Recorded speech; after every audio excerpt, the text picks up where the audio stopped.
একজন ইসলামিক দার্শনিক বলেছেন ফাইন্নান নাসা বিলা ইলমি কাল হাইওয়ান, সে মানুষ নামের পশু। দেখতে মানুষের মতো, আসলে তার ভিতরে মনুষ্যত্ব নাই, সে পশুর সমান।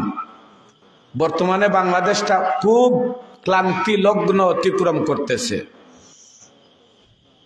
বিবেক বলতে কিচ্ছু নাই। আইন শৃঙ্খলা তো বাদ দেন,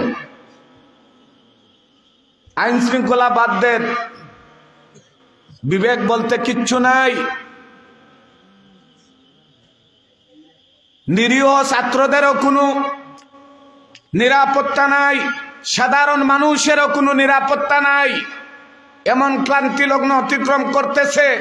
আর যারা অশান্তি সৃষ্টি করতেছে এই দেশে ওলি আউলিয়াদের দুশমন ছাড়া আর কেউ করতেছে না। এটা যদি না আসতেন, আমরা আজ পর্যন্ত মাথায় টুপি পরা শিখতাম না। আল্লাহর ওলি কারামত আলী জৈনপুরীর উসিলায় আমরা টুপি পরতে শিখেছি। কারামত আলী জৈনপুরী আমাদেরকে ধুতি বদলাইয়া লুঙ্গি পায়জামা পরা শিখিয়েছেন। কারামত আলী জৈনপুরী ওই শ্রীর জায়গায় মোহাম্মদ লিখা শিখিয়েছে। তো উলিয়া উলিয়াদের কাছে আমরা ঋণী কি ঋণী না? কথা বলেন না। শাহজালাল মুজররদে ইয়ামনি যদি এই সিলেটের জমিনে না আসতেন, আদৌ আমরা মুসলমান হতে পারতাম কিনা সন্দেহ ছিল। ইতিহাসের পাতা খুলে দেখুন, পূর্বপুরুষদেরকে খুঁজে দেখুন। পাক ভারত উপমহাদেশে খাজা মঈনুদ্দিন চিশতি সঞ্জেরি রহমতুল্লাহ আলাইহি এই পাক ভারত উপমহাদেশে যদি না আসতেন, ভারতে যে আজকে কোটি কোটি মুসলমান, তারা আসলো কোথা থেকে? কোথা থেকে আসলো? খারত গায়ে খাসকো বান্দি ঠাকুর চিনস না। একজন আর দুইজন নয়, 100 আর 200 নয়, 1000 আর 2000 নয়, 1 লক্ষ আর 2 লক্ষ নয়, 90 লক্ষ বিধর্মীরা বায়াত গ্রহণ করে ইসলাম ধর্ম গ্রহণ করে, খাজা মঈনুদ্দিন চিশতির কাছে ইসলাম ধর্ম গ্রহণ করে মুসলমান হওয়ার কারণে সেই 90 লক্ষ মুসলমানদের হাত ধরে আজকে পাক ভারত উপমহাদেশে আজকে কোটি কোটি মুসলমান। আমরা উলিয়া উলিয়াদের কাছে ঋণী কি ঋণী না? কথা বলেন না। আমরা ঋণী কি ঋণী না? আমরা ঋণী। এই জন্য দেখে শুনে বিয়ে করা চাল। আপনারা ইলান যদি করুন তো আমরা আলোচনা করবো।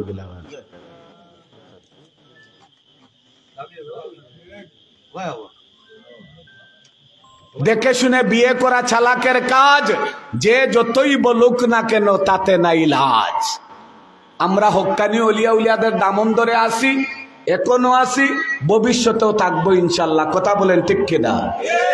আজকের ইসালে সবের মাহফিলে যে আল্লাহ পাক রব্বুল আলামিন আপনাকে আমাকে এই শরীয়ত পরিপন্থী কাজে, শরীয়ত বিরোধী কাজে না থেকে আজকে ইসলামিক কাজে কুরআন হাদিসের আলোকে ওই কুরআন হাদিসের বাগানে ইসালে সবের মাহফিলে আল্লাহ পাক আমাদেরকে আসার বসার তৌফিক দিয়েছেন।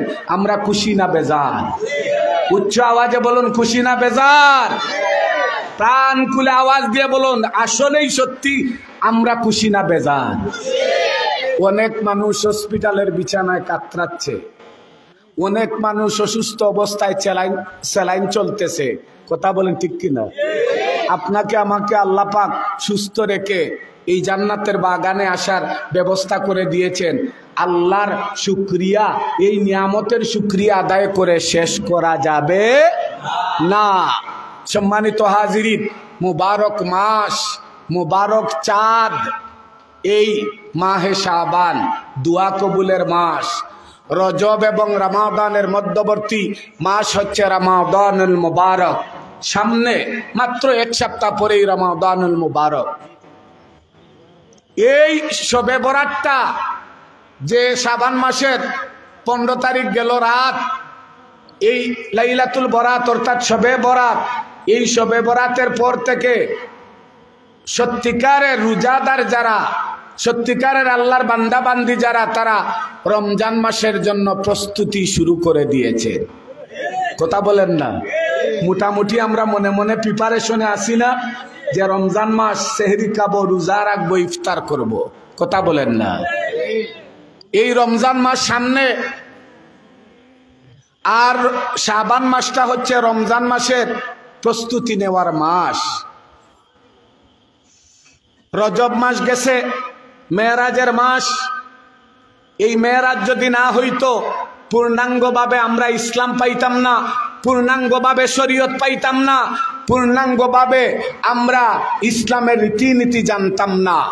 মেরাজ যদি না হইতো, নামাজও আসতো না, রোজাও আসতো না।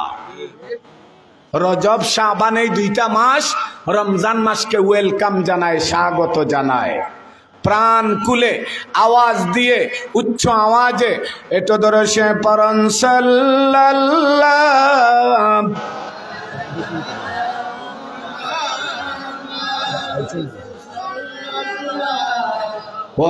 আলাইহি সাল্লাল্লাহু সাল্লাল্লাহু আলাইহি। সম্মানিত হাজিরিন, আপনারা ভয় পাইয়েন না। আমি আবার ওয়াজ যদি শুরু করে দেই, ঘন্টার পর ঘন্টা চলে। আপনারা সিন্নিওয়ালা না আল্লাহওয়ালা? পরিষ্কার করে বলতে হবে, সিন্নিওয়ালা না আল্লাহওয়ালা? কারা আল্লাহওয়ালা হাত উঠান। আলহামদুলিল্লাহ, হাত নামান। আলহামদুলিল্লাহ বলেন। তার মানে আমরা সিন্নির দাঁড়ি, আমরা আল্লাহওয়ালা, সিন্নিওয়ালা না। আর সিন্নি কাদের হক, কাদের প্রাপ্য? যারা ওয়াজে সঠিক মুসল্লি, যারা ওয়াজ শুনতে আসে, আল্লাহওয়ালা যারা, তাদের জন্য সিন্নি। কথা বলেন। মধ্যখান থেকে আসলাম, সিন্নির জন্য পাগল পারা হয়ে গেলাম না। এই সিন্নি খাইলে পেট ভরে লাভ হবে না। আর সত্যি সত্যি ওয়াজে আসলে, কোরআন হাদিসের আলোচনা শুনলে, হুজ্জাতুল ইসলাম ইমাম গাজ্জালী রহমাতুল্লাহ আলাইহি বর্ণনা করেন, নেক মজলিসে আসলে, বসলে, ওই মজলিসে বসে মুনাজাত করলে, আল্লাহ ওই মজলিসের উসিলায় জিন্দেগির সগীরা গুনাহ মাফ করে দেয়।